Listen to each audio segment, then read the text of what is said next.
Hello, everyone. Welcome to Molehill Mountain. Jared says my statement is wrong, but I have no idea which statement you're referring to. But you're probably right. I was probably wrong about something.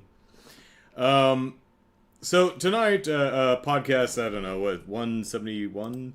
No, 371. Well, I got two of the numbers correct, but I was off by about 200 episodes. So, Godzilla. I like Godzilla, even though I don't seem to like most of the Godzilla movies. Nevertheless, Godzilla Minus One came out some months back, and it hit Netflix today. And I have a Netflix account, so I was like all excited to watch it. Because even though I usually don't care for the Godzilla movies, I still love Godzilla, and I will watch Godzilla if Godzilla's in a movie. So, I would like to take you on a Netflix journey with me. A journey to watch Godzilla Minus One on Netflix. So, here's what happened this afternoon. Someone on social media went, "Yay, Godzilla Minus One on Netflix." And I went, "Oh yeah, I remember it was coming out." So I went to Netflix. It's there. Here's Netflix. And I was expecting it to be somewhere like here, because it's Godzilla. Big movie. But no, Scavenger's Reign is there. I don't know what that is. I'm sure it's very cool. So I scroll down, I go, okay, new on Netflix. No. Dancing for the Devil. I have no idea what that is. No, I'm not seeing Godzilla. Where's God? Okay, maybe if I just go to movies. Oh, hey, it's Pikachu. What about these top 10 movies here? No. Anything down here? No. All right, I'll go over to search and I'll say Godzilla. Well, there's the 2014 one, right? Yeah, that's the 2014 one. Oh, there it is. Yeah. I see it now. No wonder I didn't notice it. Because someone at Netflix, in their infinite wisdom, decided that the proper show thumbnail for Godzilla Minus One would not be, Godzilla or Godzilla or Godzilla or Godzilla or Gamera. No, it would be some guy listening to music on headphones. 'Cause nothing says Godzilla like this.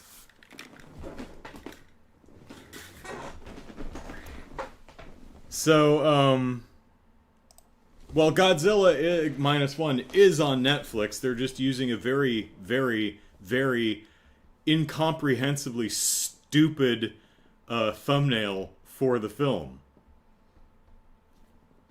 I mean, to be fair, it does say Godzilla Minus One, but I'll be honest, I was looking for Godzilla, not some guy. I would imagine that someone at Netflix has a job where they choose art for the show thumbnails. And I would also imagine, I don't know, that goes through some sort of approval process. And someone said, yeah, that's fine.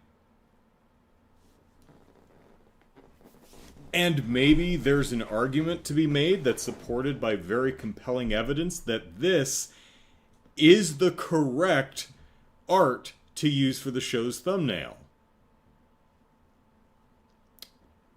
But had I completely forgotten that Godzilla Minus One was coming out on Netflix this weekend, and had I not seen a reminder on social media, and then was just kind of browsing Netflix, I never would have noticed Godzilla Minus One. So, My uninformed gut tells me that that's a bad idea. Jared says they used the main character. Oh, I'm sure he's in the movie. I'm sure he's the main character in the movie. I'm sure at some point he listens to headphones, too. I just think that if you have a Godzilla movie that's called Godzilla and has Godzilla in it, you should probably put Godzilla on the show thumbnail.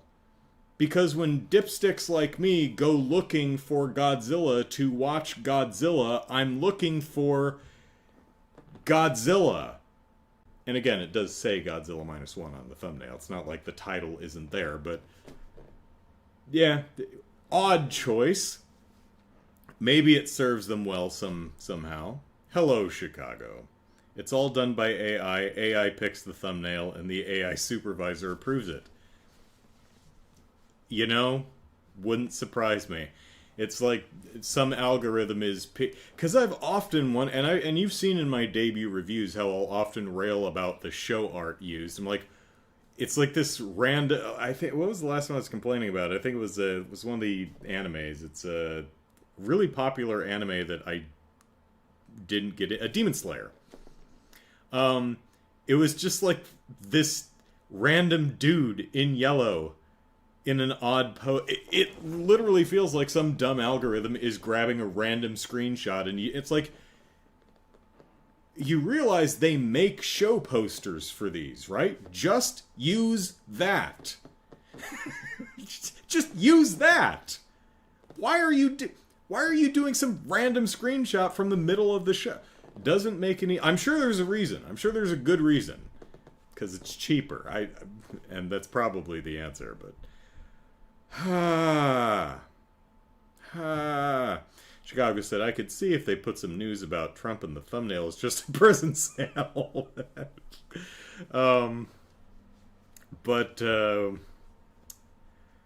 Yeah. I mean, all the other Godzilla movies have Godzilla on the thumbnail.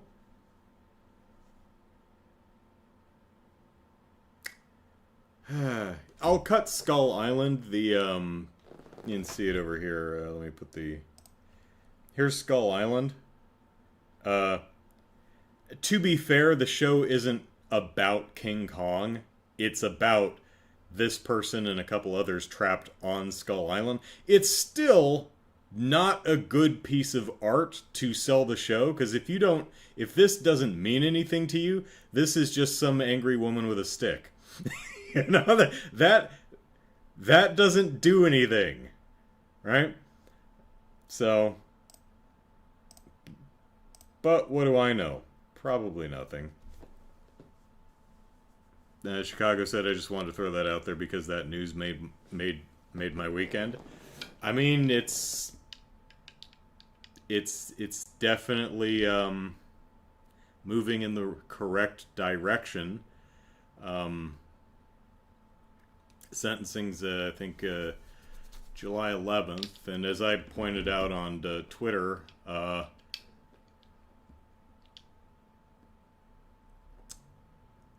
The sentence should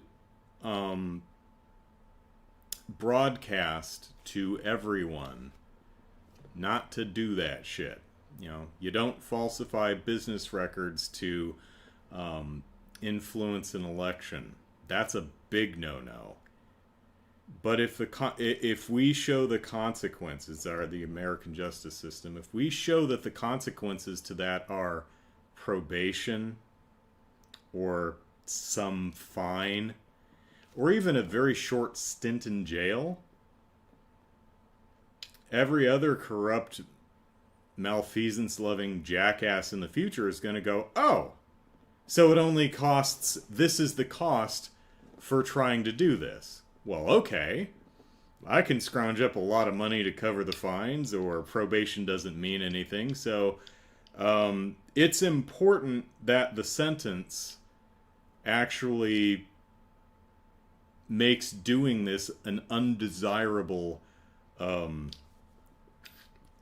endeavor. So here's hoping. Let's see. Jared says the original poster uses Godzilla, so I don't know why it's different. For Godzilla Minus One, yeah, that's not a show poster. That's just a screenshot from the show. Yeah, I've seen several different show posters for Godzilla Minus One. You know what they all have in common? Godzilla! Chicago says, I didn't know Skull Island was about King Kong. I mean, it's not. King Kong is in it, because that's where he lives. But it's not really about Kong. That thumbnail wouldn't have told me anything about the movie. I probably would have thought pirate movie. Yeah, the cartoon. Yeah, she's she crash landed on an island like when she was 10, so she's a little rugged. So I could understand where the pirate vibes are coming from. Did you have a problem with a person's negligence getting people killed and nothing was done? Don't know what specifically you're referring to, but yes. I certainly do have a problem when, people are not held accountable for their actions. I think everyone should face consequences for their actions, good or bad. If you're a wonderful, cheery, delightful human being who makes everyone they come in contact with happy, like me, then you should reap the positive repercussions for those actions.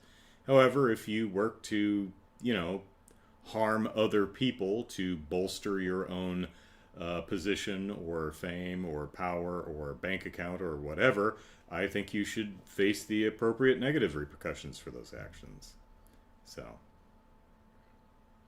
I just like the world to be a nice place and everyone to be happy.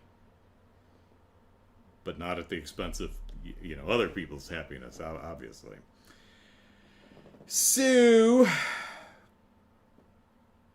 well, Hillary Clinton is not in politics and not in power, so I don't really care right now, and hasn't been for 8 some years. But, I mean, if wherever she is right now, if she's doing something illegal, then, yeah, she should face the consequences for whatever actions that is. So, where are we? Where's my show notes? There we go. So let's talk about Persona 5. Last week, I talked about Persona 5 and how I stopped playing Persona 5 in a huff, an angry huff, an immature angry huff. I uninstalled it and I filed it away on my shelf, never to play it again, because I could not beat that gosh darn hecking Okumura boss fight. And it happened when she was in power. Great, then she should be held accountable for whatever that is. Whatever party we're talking about, I don't care. If people do bad things, they should be held accountable for the bad things they do. Just to be clear, and I'm sure it is, but just to be clear, if I'm talking about a current person doing a bad thing and desiring them to be held accountable for the bad things they're doing, that doesn't preclude anyone else who's ever done bad things. I hope that's clear.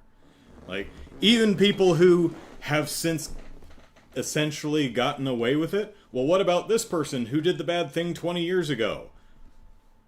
I still think they should be held accountable for doing the bad thing. I don't care who they are, where they are, how much or how little they agree with me on whatever. If they've done a bad thing, they should face the appropriate consequences for that bad thing. That's what I think. I think all politicians should be held accountable for the bad things that they do. Yeah, it's tough because a politician is a position of power, and it's ripe for abuse. And it can often attract people who, even if they don't initially intend to do so, can fall in that hole of corruption. And it's annoying and sad and depressing. I mean, think of all the politicians out there, because there's a lot of them. How many can you name that are just genuinely good people? That are just straight arrows. That are just even if you don't agree with them on everything, like you know, they're good-hearted. They're not corrupt. They're right. How many can you think of that are like, this politician, genuinely good person, isn't corrupt at all? Not many. You know, and that's kind of sad, right? I don't think that any of us should really be fans of politicians. That's always been weird to me. Like, I was at Sprouts the other night, shopping, and saw a motor vehicle littered with stickers and signage of a particular politician. That's weird.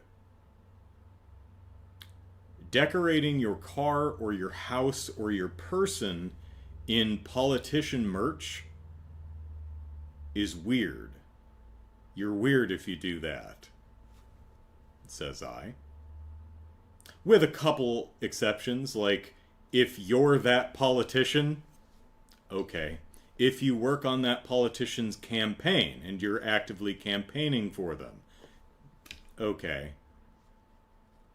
If you're at that politician's rally or event or fundraiser or something, okay.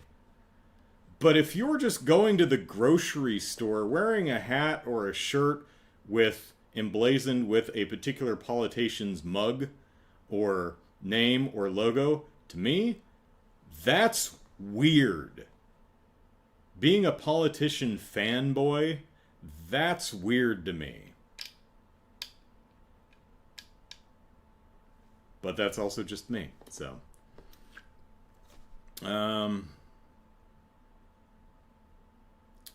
Hello, Orion. So, talking about Persona 5, right. Okumura boss fight. Oop, must scratch thigh. There we go. Okumura boss fight. Didn't like it. Because I couldn't beat it. Well, I mean, couldn't beat it. And I didn't like it, irrespective of not being able to beat it. So, I angrily, huffily uninstalled and filed it away on my shelf, complained about it on last week's podcast, and cried myself to sleep. Then I got up, pulled it back off the shelf, reinstalled it, and after maybe 3 to 4 hours, I finally beat it. So, it's been like 2 years or something. I mean, I haven't been playing it for 2 years, but, you know, all in all, probably took me a dozen tries. Which, looking around online, that seems to be fairly consistent. Most people seem to be like, yeah, this was a hard boss fight. It took me a while to figure out. It took, like, you know, 3 to 5 hours of trying this to get it right. And that seems to be where I landed, too. So, pardon me. Pardon. So I beat it. And I talked last week about I don't like how the fight is structured, which is funny because thematically I think the fight is kind of genius. Because Okumura, the guy you're fighting, is a bad boss who abuses the people who work for him.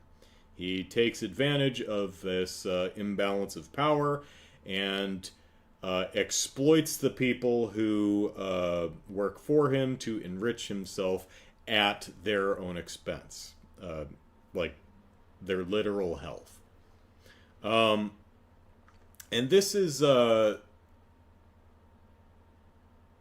represented in the fight by him just throwing waves of minions at you. And when you defeat the minions, he's like, whatever, I've got more. and he often orders them to sacrifice themselves, like literally explode, to sacrifice themselves, to throw themselves on the grenade, essentially, for his own benefit. As you get to the end of the fight, he runs out of people to throw at you. The workers there's a lot of them, and if you are completely unscrupulous, it will take you a long time to run out, but eventually, finite resource, you're going to run out. So he throws his own daughter at you, and then when he's all alone and he's the only one left, you just slap him and he's done. He has essentially no hit. It's one hit and he's gone. That's hilarious. So thematically, I genuinely love how this boss fight is presented as an analog for what's going on in the fiction of the game. It's just not fun to play. And beyond the problems that I identified last week, I think one of the largest issues for me is this fight requires you to think about the game mechanics in a nigh expert way.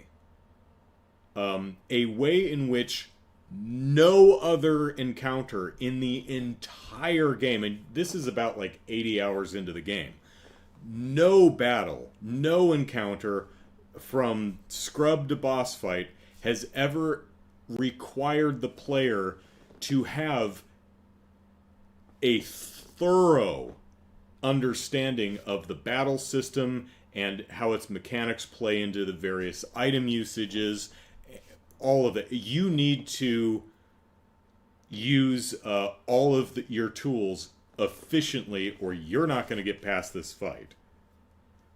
Which is kind of weird because that's just not what kind of game this is. But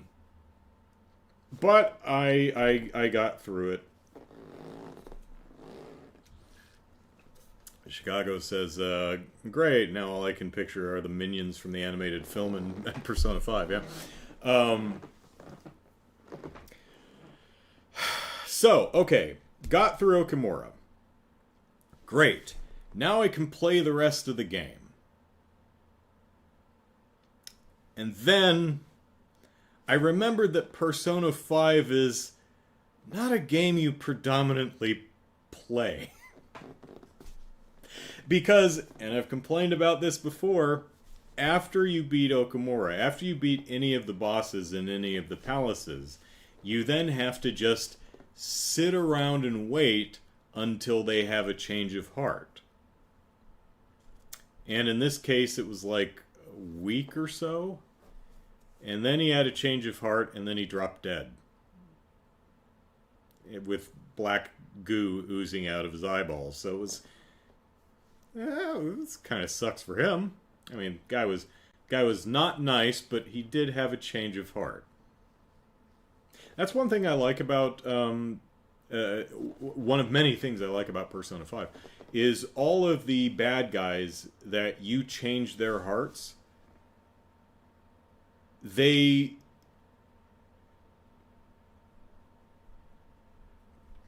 genuinely feel bad about what they've had a change. They genuinely feel bad about what they've done. They understand what they did was wrong and why it was wrong, and genuinely desire to, if at all possible, set things right. But they also all face the consequences for their actions. Right? And I think that's great. I'm glad that you feel bad. I'm glad that you know what you did was wrong. I'm glad that you know why it was wrong. I'm glad that you plan to do everything in your power to make it as right as it can possibly be made right. but you still have to pay the consequences for your actions. And in a lot of these cases, it's losing their job, going to prison, all that stuff. It's not like, I've seen the error of my ways, now we will all hug and kiss and eat cake, and everything is fine now. No. No, you lose your job. You probably want to move out of this city after you get out of prison. So I like that. Anyway, so after you change someone's heart, it takes depending on how close to the deadline you beat the palace, you wait a week or so, and then they have a change of heart. And then you just wait around until the next event pops up. The next bad guy makes their appearance. And you can go into the next dungeon. By the in-game calendar, I beat Okumura on September 30th. Nothing happened for an entire month. There were a few story beats. Like, after a week and a half, Okumura had a change of heart and then immediately dropped dead. So everyone was like, oh crap, the Phantom Thieves are the bad guys. They done did murder that dude. One of our heroes' sister is the lady who's the police person who's investigating us, and we're like, we're gonna have to change her heart in about 3.5 weeks. What else happens? That the worst character in any video game ever, the boy detective. Yes, that's hyperbole. Probably the worst character in this game. I can't think of anyone worse than him. But worst character of all time? No. But, oh my god, this character sucks so much. So he's Detective Conan, essentially. He's the boy genius detective. And the problem is he's a moron who's wrong about everything. Which might be funny, except the game seems to think that he's actually really intelligent. And he's definitely not. He's dumb. He's really, really dumb and completely wrong about literally everything. At some point during the 4 weeks that I'm waiting for something in the game to happen so I can continue playing it, and you might be like, well, why didn't you just go into Mementos and play around down there? Because I only had, I think, by the end of that month, I only had 3 side quests to do down in Mementos. And for me, it's like, if I'm going to waste a day in Mementos, I'm going to do it for more than 3 damn side quests. I want to have at least 6, if not 8. So, Boy Detective, by gum, he figured out who the Phantom Thieves are. By golly gee willikers, did he use his detective smarts to puzzle it out? No. His phone just happened to get the Metaverse app on it, and then he just fell ass backwards into a palace and saw us there. That's the only reason he figured it out. 'Cause he's an idiot. And he's wrong about everything all the time. He is utterly insufferable character. And of course he joins your party. Now, to be fair, once he actually joins your party, he is less insufferable, thank goodness. But I'm also pleased that he's got the dorkiest costume out of all the Phantom Thieves. He deserves that. He deserves the dorkiest costume. So really, that's all that happens in a month. So if you haven't played the game, what do you actually do? You can talk to your friends and increase your confidence rank, or whatever it's called. And I did that. I'm max rank with a little over half of them, I guess. You can engage in a variety of other activities. Um, you can, there's a couple different jobs you can do. There's a few activities that will give you attribute points. So you have 5 attributes: guts, knowledge, style, things like that. Problem is I maxed that out months ago without even trying. Like I'm still getting awards for points for kindness and stuff, but my personality has been maxed since the middle of summer, I think. So it's just not particularly engaging. And all of the with very few exceptions, the batting cages is one of them. With very few exceptions, none of the activities are interesting. It's like, oh, I could play the gotcha machines and get some toys, or I could play the crane game and get some more toys, or I could go to the arcade, or play billiards, or darts, or there's a bunch of different things you could do, except the game is like, you can play video games in your room.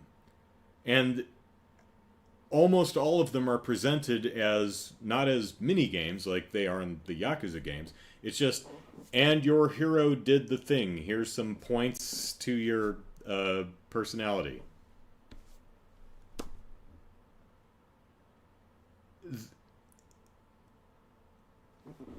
You know what Persona 5 is? It's Shadow of the Colossus. Shadow of the Colossus is essentially 15 or 16 boss fights that are incredible. They're wonderful. The bosses are all unique and interestingly designed. Aesthetically interesting, mechanically interesting. The arenas and the mechanics for each one are unique, and each one is a distinct and fun challenge to engage in. The problem is everything between the boss fights is stunningly dull. There's almost nothing to do, and what there is to do is horrifically uninteresting. But those boss fights, man, you really should play the game, because, man, if you can get over the controls, which kind of suck, the boss fights are really, really good.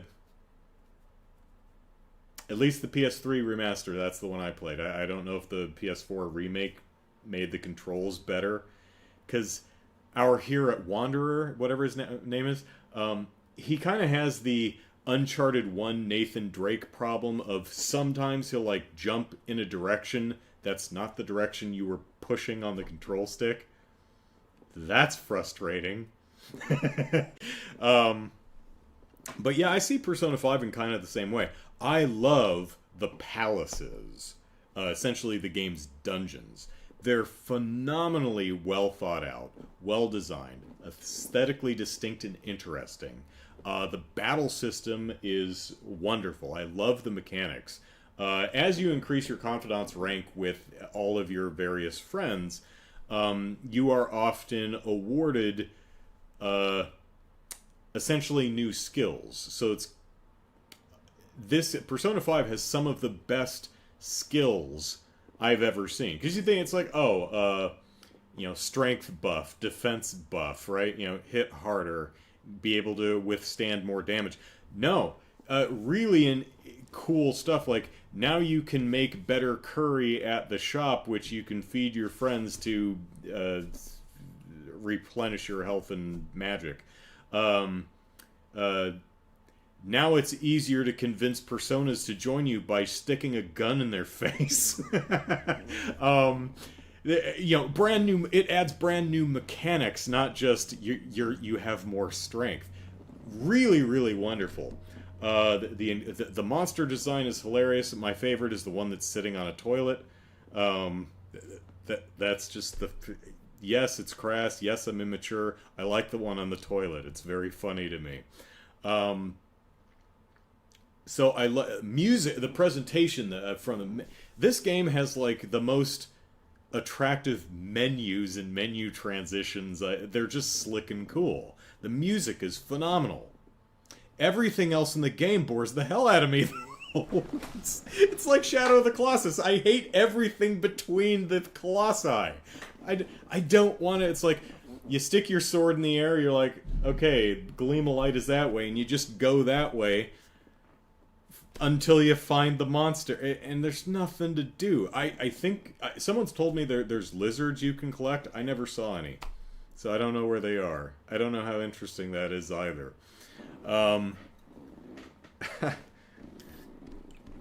But after a month, on October 30th, I think, we finally got to go to the next dungeon. We didn't get to play it, but at least we got to go inside and look around. And that was neat. Then it was a couple of more days before they actually let me back in. And over those next couple of days, I picked up like 5 new side quests. So I went to Mementos and spent several hours down there doing all the side quests. And then I went and went through the Casino Palace. Had to do it twice because there's a door that you have to go out of the palace and go to do something the next day to open it up and then go back in. So now we're ready to send the calling card and do the boss fight, but this time the game is like, no, you can't send the calling card until October 18th. And I'm like, oh. Well, it's like October 7th, so so now I'm just whiling away the time, you know, doing the rest of the character side quests kind of thing. They're not side quests, they're just go talk to the person. And most of the stories just aren't that interesting. Thankfully, almost none of the characters are bad. Like, unfortunately, most of them are just fine. Like, most of the characters are fine. Perfect. And that sounds like damning with faint praise, but they're just fine. They're not great. They're just, they're fine, right? Also, this is a game with a silent protagonist who is a personality vacuum, a void of charisma that you just don't understand why everyone is so drawn to this guy.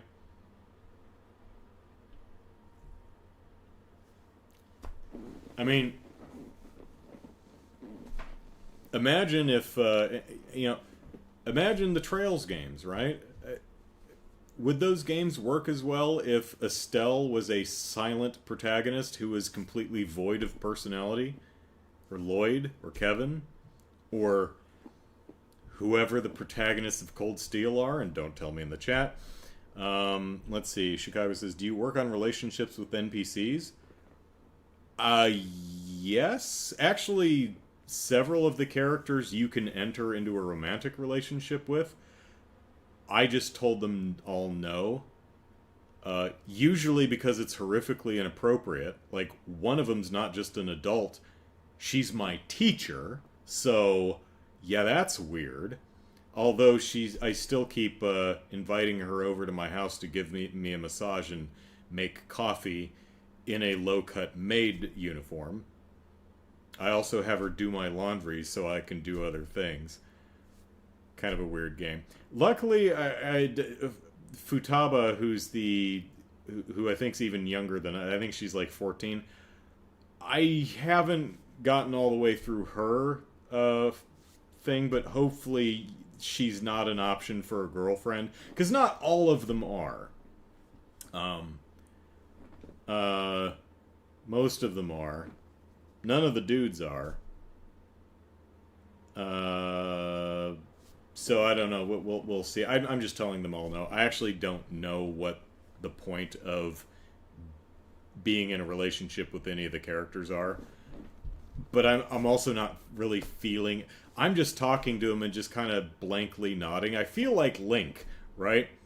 Where I just stand there with no expression, and occasionally I nod and grunt to go, Yeah, that's all you get out of Link. And that's all you get out of whatever the character's name in this game is. I don't think he even has a character. Even has a name. Because it's just using my name, because it's like, what's your name? Andrew Eisen, so everyone's calling me Eisen-kun. He has a name in the anime, though. The anime is actually pretty good. The animation's kind of terrible, but they did a nice job pacing the story appropriately. Now, I've only watched the anime up to where I am in the game, so I don't know how the story ends yet. But I'm actually not sure if this is the... I'm going to guess that this is not the last palace. Might be the penultimate one. We're in October. I think we started in, like, April. I imagine it's probably going to be, like, a full year. So we probably have more palaces to do. So if this one ends at... No, wait, are we in... I'm sorry, we're in November. So if we... November 18th, we're going to go... We're going to give her the calling card. November 19th, we steal her treasure in the palace. November 20th, she has a change of heart. And that's... And then we get arrested, I think, because we've seen because this whole game is a flashback. Which means that maybe we'll get another palace to do around Christmas. So that'll be fun. Let's see. Chicago says, building up relationships should give you bonuses in fighting. Yes. Sometimes. I mean, it depends. Some of the bonuses are specifically for fighting. Some of them are not. But they're all neat and interesting and useful. Upping your rank will increase the strength of the associated persona, or at least that category of persona, like the magician persona, or the hanged persona, or the moon persona. So yeah, it does do buffs, but most of the side stories are just, again, they're not bad, they're just kind of trite and obvious and not that interesting, to me anyway. So it's definitely a game that's succeeding on the strength of the actual gameplay in it.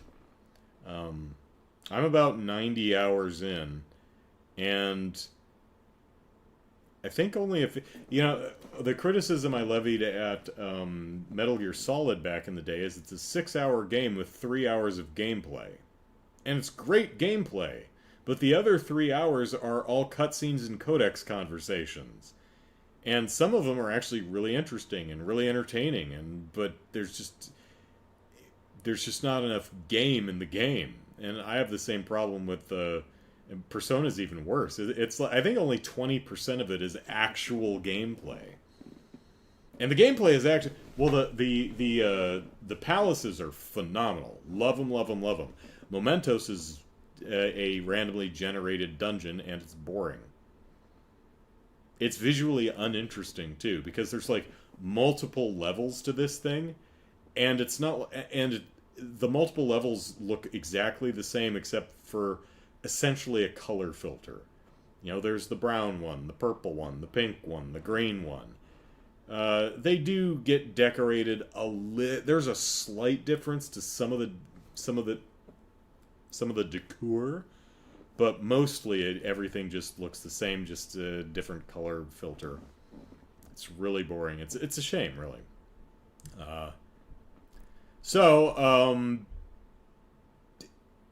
Everyone else really seems to like Persona 5, though. So I seem to be an outlier, in my opinion. Most of the folks I've talked to who enjoy Persona 5 like the stuff I like, but also really like the stuff that I'm just not that into. So, certainly don't let my opinion scare you off the game if you were thinking of playing it yourself.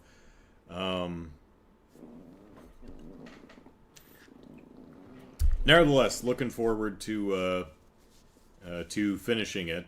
I have no idea how long the game is, but at least I got past Okumura. So... Now, after waiting a month... I played the game all week, and it was essentially just waiting around for the next part of the game to show up. And I did that most of today, and now I just have to wait around another week until we can go back in and fight the boss of the palace, and then sit around for some other extended amount of time until the next palace shows up. So that is the Persona way. All right, so Sony had a state of play yesterday, and they not a very good show in my opinion. The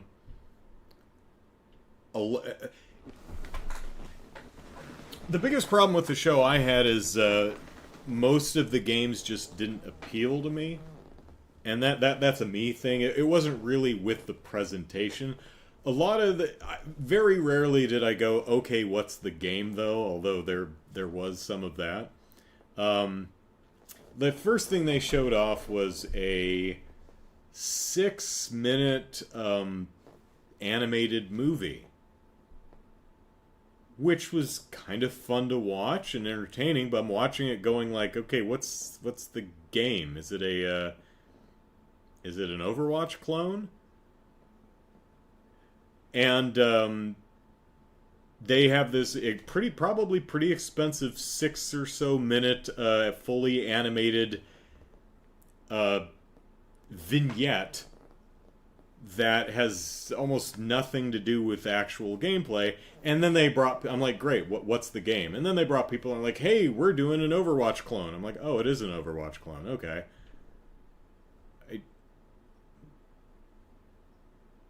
I don't care.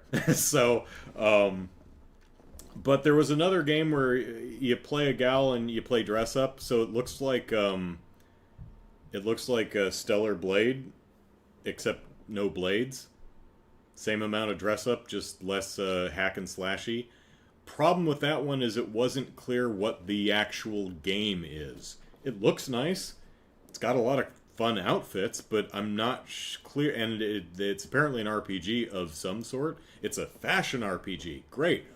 What does that mean? What do you do in the game? Don't know yet. Oh yeah, there's a sequel to Astro's Playroom. I don't have a PS5, so... But, I mean, that looks cute. It's a little action-adventure thing. I heard Astro's Playroom was actually a lot of fun, and this is a sequel to that. So, neat. So, we got to see some footage of Monster Hunter. I hear we're going to have another trailer next week or the week after with most of the, the Ubisoft Direct? Forward, I think is what it's called.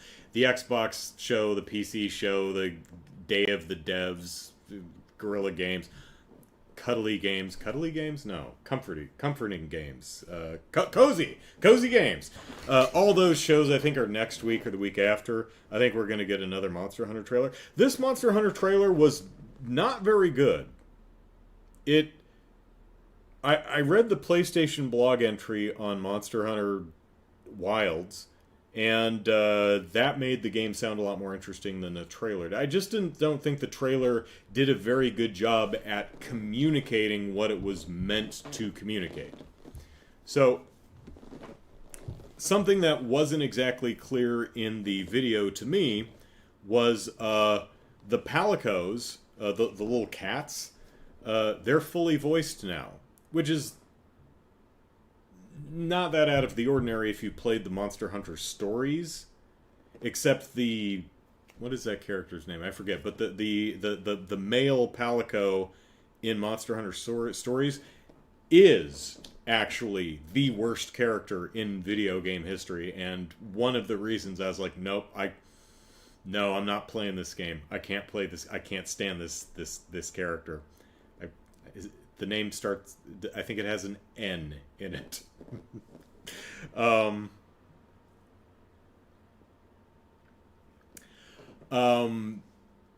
Where is it going? Oh, Monster Hunter. So, the cat's fully voiced, so neat. Also, your hunter is fully voiced. Oh, well, that's cool. They seem to be doing a bit more with story and making the actual people that you interact with characters who are involved in the narrative. And they started that a bit with the Monster Hunter World. They did that a little bit more with Rise, yes, Rise, the one on the Switch, where not only did you have specific named characters that you worked with, but the Rise did a nice job of making everyone in town feel like a member of the community.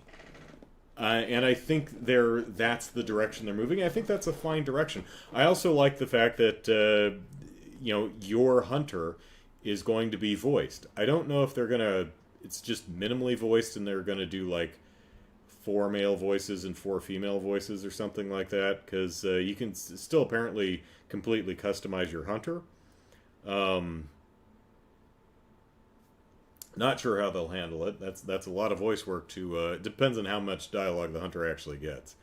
I mean, maybe it's just going to be a couple lines like, "Yes, I see," or "Let's go," rather than just "Mm."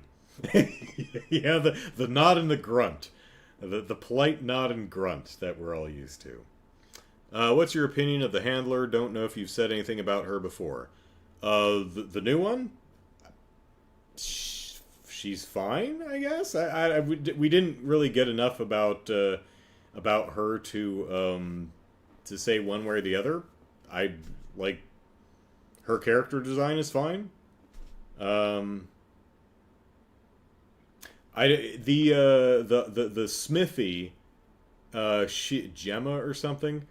She's another way. I don't know why so many of the lady smithies in these type of games, the women who, forge all of your equipment, are wearing like short shorts and scoop necks and midriff bearing shirts. Because I mean, if you're welding shit, if you're working with molten steel, you're gonna want to cover yourself up because sparks and things that would hurt.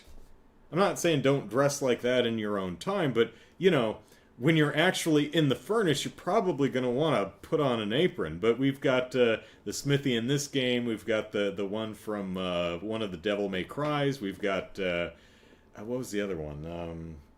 The lady in one of the Final Fantasies. Like, I'm all for cheesecake, but it's like, could you put on an apron when you're actually smelting? Because I'm afraid you're gonna light your chest on fire. Yeah, you're gonna burn yourself. You don't want burns of that degree on your boobs. That's not gonna be fun. Oh, the handler in Worlds? Oh yeah, I had no problem with her. I know a lot of people found her annoying. I didn't. I had no problem with my handler in Worlds, so there you go. Does she have a name? I think it's just handler. I don't think she actually has a name. This one has a name. The one in Wilds actually has a name, and I can't remember what it is. I think, unless she's Gemma. No, I think the Smithy is Gemma, and she is Susan. So you have a mount, and it's a bird instead of a dog, which I think is a step backwards, but that's all right. And you can also take multiple, or at least 2 weapons out with you at the same time. So if you are fighting a monster with a greatsword, and then you run into something else, and it's like, I would really prefer a switch axe for this, you can have one in your bag. Or maybe you want to carry a pure raw damage greatsword and also an element greatsword with you, or a poison greatsword or something like that. Although anyone using a status effect greatswords is probably going to get an eyebrow raise from the community, but if you take my meaning. So maybe a better one would be like dual blades. So you could have a poison dual blade set and a sleep dual blade set, right? It's like, I want to poison. This one's not weak to poison. Let me run back to my bird and get the sleep set, right? That could be cool.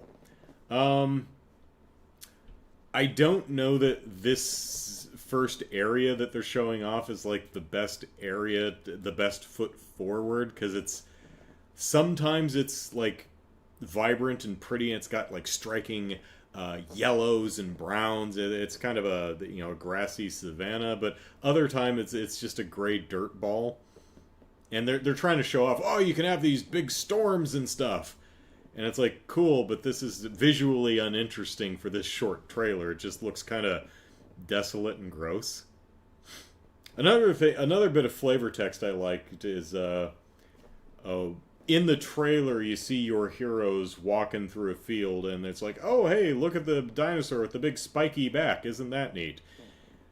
What's funny is if you look in the PlayStation blog that's showing off some of the monsters, those big spikes are lightning rods. It's a ecological adaptation that they've developed over who knows how long, where they can keep their herd mates from being struck by lightning because the big spikes on their back are lightning rods. I think that's a hilarious detail, and cool stuff like that should be in the trailer. It makes it feel like a world. So not the best trailer, but apparently we're going to get another one in a week or so. So as of now, I do not have my... I haven't put my money down for a PlayStation 5 yet, but we'll see how it goes. Alma! Oh, okay. Thank you, Sean. And there's, of course, another kid that we're going to be escorting around who... His deal is a big mystery. Maybe we need to find his parents or his dog or something. I don't know. Oh, and it opens with a sand ship, so maybe we'll get to fight Jen Moran or another big sand... what are the... Elder Dragon. Elder Dragon. Big sand Elder Dragon. That could be fun. When was the last Jen Moran fight? Did we do that in World? I don't think so. No, it was Zora Magdalos in World.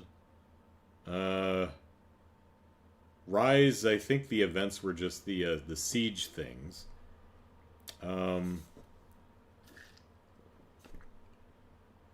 Yeah, I think the last time I didn't play 4 because it was on the handheld. I really did not want to play Monster Hunter on the handheld. So the last time I played it, played Jen Moran was in Monster Hunter. Well, Monster Hunter Tri and 3 Ultimate. So, Jared. Oh, that's a good point, Jared. Wilds will, if the other games are anything to go by, the PC ports seem to be trailing the console releases by about 6 months. So, yeah, if I, well, pardon me, don't want to buy a PS5, then I could always get it on PC, and it probably plays with a controller on PC. So, I haven't looked, but I would assume it does. Oh, and by the way, patrons, want to see what you bought me?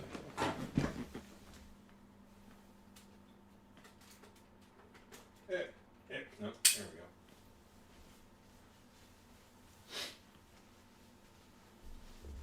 we go. Alright. So here is the camera that I've been using for most of my YouTube career. I started when I did the Nintendo Why Won't You Let Me Give You My Money video way back when. 13 years ago, whenever that was. I was using the webcam that was built into my work laptop. And after several months, I was like, okay, if I'm going to do this, I want to invest in an actual HD camera. So I did.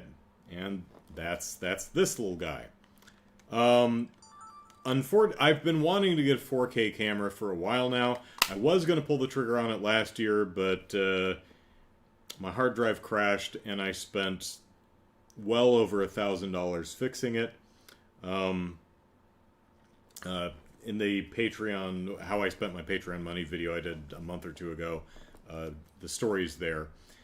So, new year, finally pulled the trigger. What I really wanted was a couple things. One, I want a 4K camera. I'm not going to upload anything in 4K, but what 4K allows me to do is to shoot pretty wide, because I don't have someone standing behind the camera making sure that I'm framed correctly. So I can shoot it wide, and then I can crop it into where I need it, render it out to 1080p, and not lose any resolution. Whereas with this one, it records 1080p. If I need to reframe it at all, then the video gets a little fuzzy, right? You lose a little bit of resolution. Also, while there is a microphone here, you can't use the microphone that's built into the camera because you can hear the camera's motor. So I have to use something like an external microphone, and I have to record it separately, and then I have to manually sync the video and the audio, which can drift if your video is of a particular length. So you have to resync it several times, and that's a pain in the butt. So, wanted a 4K camera, something that has a jack for an external microphone so that I could record video and audio at the same time, and also something with a larger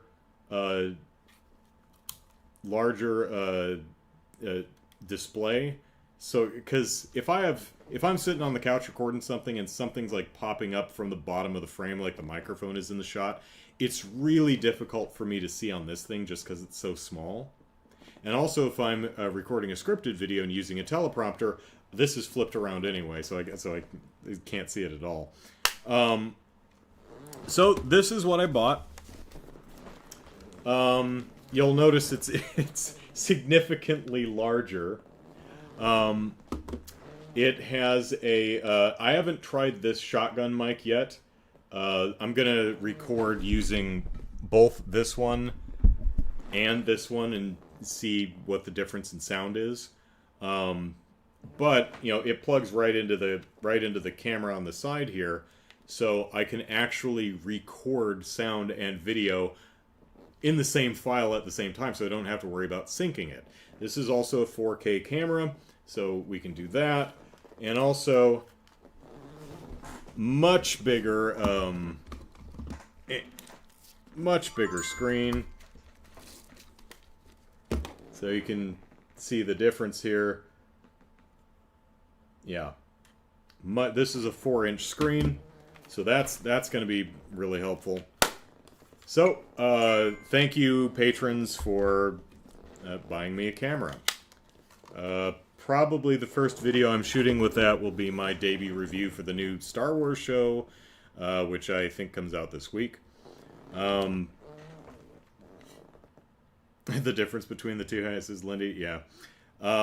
Yeah, so looking forward to playing around with this. Unfortunately, the instruction manual that comes with this thing is garbage. It's really, really terrible and doesn't explain things at all. Oh, another neat thing. It comes with a remote. So I can turn it on and zoom in, zoom out, and I can play with all the settings without having to get up. Oh, another thing. Unlike with the little camera, one thing that happened, I don't remember if I just mentioned this, but the little nubbin here that allows me to move the cursor on the screen, it broke off. So I have to stick my nail in here to try and move it, which is really difficult to do. This one's little joystick is in the back right here, but if that ever breaks off, this is a touch screen. So a lot easier to deal with. So, got a new toy to play with. Oh, yeah, Lindy, it's not just the remote. This actually has Wi-Fi and will connect to an app on my phone. So I can also, so if I'm shooting, if I'm using my teleprompter, which would mean I would have this turned around the other way so it's not bleeding light through the glass. I can use my phone to monitor the image and make sure I'm not, like, sitting outside of frame or something like that. And I can also play with all the settings from an app on my phone. That takes that I have to actually, you know, get this to set onto Wi-Fi, and then that's a little bit of a pain in the ass, but it is something that can be done. So, a lot of fun stuff. This thing here is also a light, so forget where the button is. I know where it is on here, though. Let's see. Yeah, see, really bright. So this can be used as a fill light. Don't know if I'm going to need that. But, of course, I've got the shoe on top so that I could get another light that sits up here if needed. You've probably seen it. I have a light up there. And I have another light hanging off the bottom of my TV right there that I use when I'm shooting videos on my couch, so I have light coming at me, because the lighting in here is absolutely terrible. Also, this beigey white paint that they put on the wall just is not a great color. Doesn't make... I have to, at least with this little guy, all the videos you see that are not through my webcam are... I have to redo the color a little bit, because it just looks bad. This actually doesn't look too terrible. I have another light right here. You can see it right here. D can turn off. Yeah, so I have that light right here. Yeah, so thank you, patrons, for patroning, and hopefully that will give a little bit better quality, make my life a little bit easier when shooting, and also a little bit better quality. The sound should be better in sync and be a more solid 1080p when I make videos, so fun stuff. What an upgrade. Are we going to see you smile on camera? Smile more on camera? No. Okay. So that's it for tonight. Tomorrow we will Trails to Azure. I know it's the first of the month, but and I usually play something different on the first of the month, but we're in the end game, so we're gonna keep playing. We're gonna keep playing Trails to Azure. Of course, there might be another 2 months left at the speed I play these games, so never know. Alright, so join me tomorrow for more Trails, and that's that. Thanks for stopping by, everyone. Hope you had fun, and see you tomorrow. Take care. Bye-bye.